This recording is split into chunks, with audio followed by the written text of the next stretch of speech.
Okay, M3. Sila sir may-ari. Problema, hard starting. Hard starting? Yes, sir. Hirap pa anda rin. So, tingnan natin mga sir ha.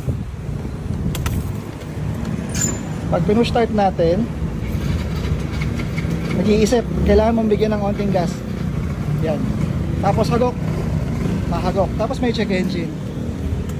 Yan natin. Pag sa mga Mio 125, kahit wala kayong diagnostic tool, pwede nyo ma-check kung anong problema na mga motor nyo. So, on natin siya.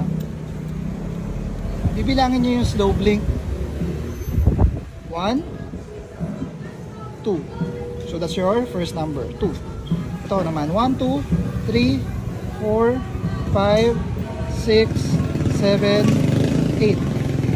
Error 28. So, ang error 28 mga sir is engine coolant temperature sensor or engine oil temperature sensor.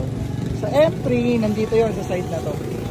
So, pagkasilip natin dyan, makikita nyo yung wire na yon. Yan. So, gawin natin mga sir, isi-zoom ko. Putol. Ayan. Putol.